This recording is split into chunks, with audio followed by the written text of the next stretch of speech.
Did you try letter F? If so, you may have found that it's actually very similar to letter E. If you don't really know what I mean, let's read the question in letter F and try to go through it together so you can follow my logic. It says in letter F that Frank plans to turn the bottle cap collection into an art piece, so he needs at least 1,000 bottle caps to create it. Approximately how long will it take for him to have enough caps? So I'm going to go back to that given information. Anytime I do a word type problem, I like to focus on where the numbers are, and I like to start there. 1,000 is a number. Specifically, it's a number of bottle caps. You see how I highlighted that green again? Because I already know which part of my equation refers to bottle caps. That green part that I highlighted in letter E is still relevant here. 1,000 is a number of caps.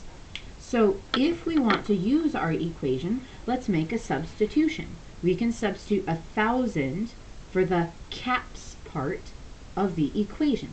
1,000 instead of T of n, so a direct replacement, equals 18 plus 5n. And just like we did in letter E, we can use our algebra skills to solve for n. We can get n by itself. The first thing we'll need to do, just like the previous example, is to subtract 18. We're going to deal with some big numbers here, so a calculator could be helpful. 1,000 minus 18 would be 982. So 982 equals, the 18s cancel, 5n. Then to get n by itself, we'll need to divide both sides by 5. The equation's a bit backwards, but that's okay, we can deal. Then we have 982 divided by 5. Now this is interesting. 196.4. We got a decimal. Let's think about what this means in the context of the question and make sure that we understand why this answer came out to be a decimal. That doesn't happen often. If I go back and read the question again, it says, approximately how long will it take him to have enough bottle caps? N is supposed to be how long it will take. Oh, that reminds me, yeah, n was a number of weeks. Remember how we said that when we set up our equation in the previous video? N is a number of weeks. So 196.4 is an n number. That means it's weeks. It will take 196.4 weeks in order to collect enough caps. Now some people might say, well, why would you call it 196.4? That's not how we measure weeks. Nobody really talks about weeks as decimals. So some people would say, practically speaking, well, that's like about 197 weeks. 196 is a little bit too short. If you say 196, he'll just be shy a little bit of his goal. So 197 kind of gives him enough time to have 1,000 bottle caps for sure, plus maybe even a little bit more.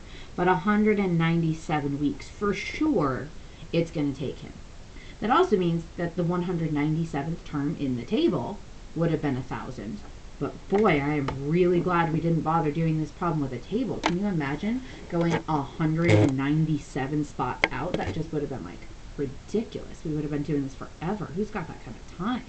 So 197 weeks kind of makes sense. 1,000 bottle caps is a lot.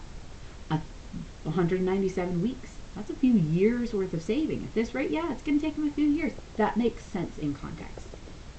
Now in that little arrow where it says, why is it challenging to come up with an exact answer?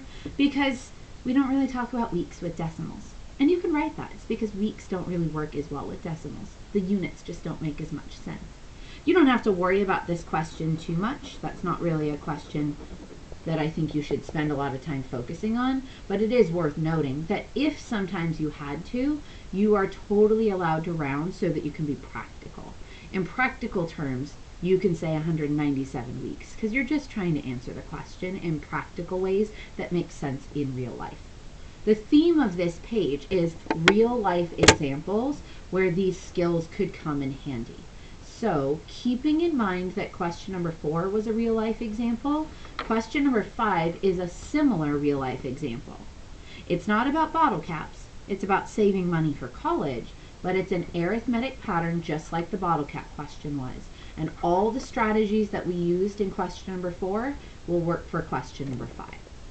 I'm going to ask you to try question number 5 on your own, using the previous examples that we set up, the previous pages and all the notes that have kind of been building along the way, and of course the answer key to help you kind of guide as you do a problem so you can see if it makes sense.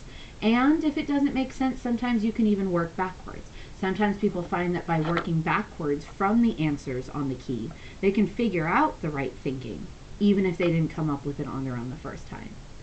If for some reason you get completely stuck on question number 5 and need more guidance, or you need a walkthrough step by step, pop into the next available office hours and I'll be glad to help you with any of the steps, especially if you're just stuck on one thing and you know that it's not going to take you long to figure it out. You're just completely stuck and can't proceed past it. That can be very frustrating, so don't let yourself fixate too long and get frustrated. If you need to, just press pause, come into the office hours, ask me that question, and let's help get you unstuck.